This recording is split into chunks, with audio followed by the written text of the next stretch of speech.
Welcome to Excel spreadsheet calculations versus Word tables calculation. Hi, my name is Alwyn. I'm not sure if you were aware of this, that you could actually create calculations in Microsoft Word. So what I'm going to do is, in this session, take you through creating basic formulas and utilizing a basic function in Excel, and see if we can duplicate the way we've done it in Excel in Microsoft Word.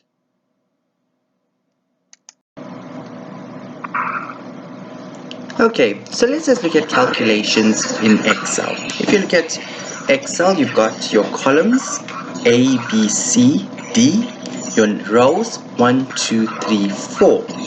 And I've got information in there. I've got products, cost, quantity sold, and total sales. So we're going to calculate total sales for each of these products: pen, stapler, and markers. Whenever we create a formula, we always click where we want our answer to be. So because we're trying to calculate for pen, we have selected cell D2. Whenever I create a formula, I always start by placing an equal sign. Equals tells Excel this is not ordinary text, this is not ordinary numbers, this is an actual calculation.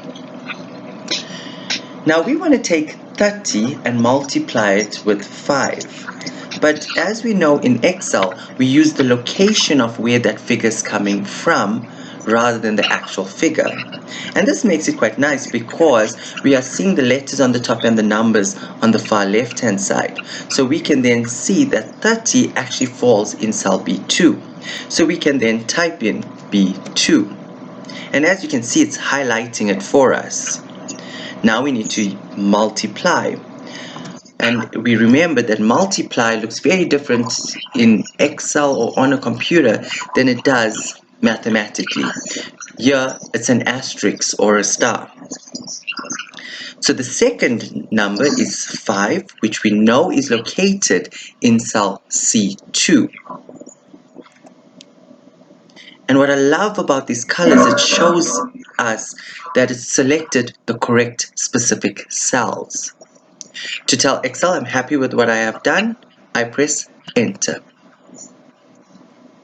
And there we go. So now let's do the rest. But in this case, I'm going to do it slightly different. I'm going to highlight the cells. So I'm putting in the equal sign to tell Excel I'm creating a formula or a function. So this time, instead of typing B3, I'm going to click on the 100 for it to type the cell reference for us. I'm placing the multiply sign and then highlighting C3. And that gives us our formula, B3 times C3. Press enter. To tell Excel I'm happy with what I have done. Awesome, let's do the last one. Equals B4 times C4. To tell Excel I'm happy with what I have done, I press enter. Great stuff! If you followed with me and set the same cell references as I did, then you on track. Good job. Now let's say I want to get the grand total sales. Now the grand total sales here, we don't use a formula. You could, but we're going to use a function. Remember, a function is a built-in calculation, a built-in formula in Excel to make your calculation much easier, much faster. In this case, where we're adding a range of cells means more than one cell. We use the sum function. So whenever we're doing any calculation, we again always start with the equal sign. But because we're using a built-in formula, a function, we then type in the function name so Excel can find that specific function. So we're going to type in SUM, sum, the sum function. But now we need to specify what's required to do that calculation. So we open a bracket. And here we then say, okay, Excel, I want you to add from cell D2, right on the top, 2. Now we don't say TO, we actually put in a colon to show 2. And it needs to end at D4. So from D2 to D4, add those figures, sum those figures. Wherever you open a bracket, we close that bracket. Oops. Close that bracket. And then to tell Excel I'm happy with what I have done, we press enter. And there we go. We now got the total. So let's look at this in Word. Wait a minute. Am I saying I can do formulas in Microsoft Word? Yes, on a normal table. So if you look at the table that I've created, a basic table, as you can see, I've got the same exact headings. I've got the same figures.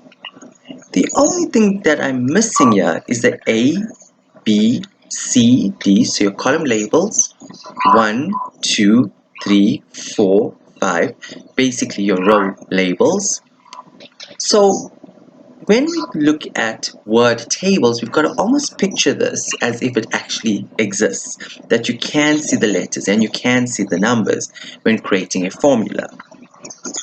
Whenever you're working with objects, in this case we're working within a table, if I click out of the table, you probably did not notice something changed. I'm going to click back into the table. And if you look right on the top, we've got 2 extra ribbons. These are called contextual tabs that opens up contextual ribbons. They change depending on the object that you're working with. Now we are going to look at the layout tab into the layout ribbon. And if I move all the way to the far right hand side to the data group, we're going to see formula. So let's click it. Here we go. It opens up a formula dialog box.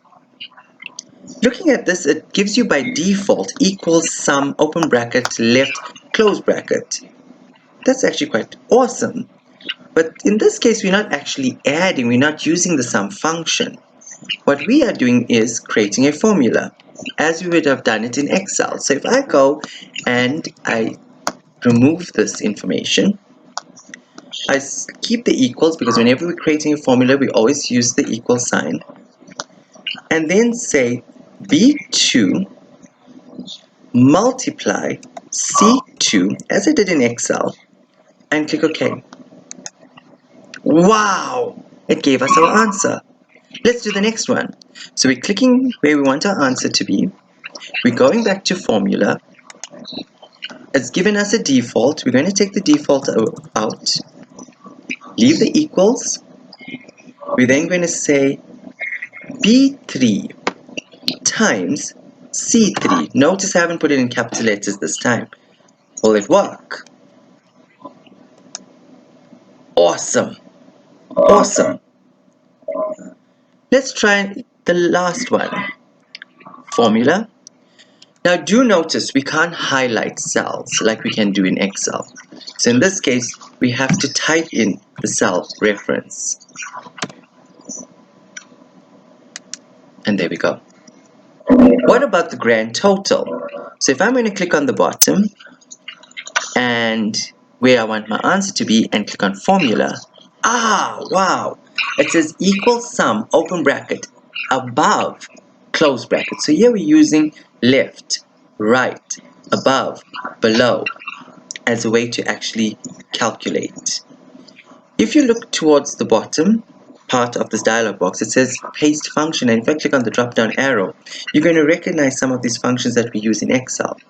So you're not restricted to just the sum function. I'm going to click OK. Let's see if it works. 950, just like Excel. But then wait, what happens if we have to change a figure?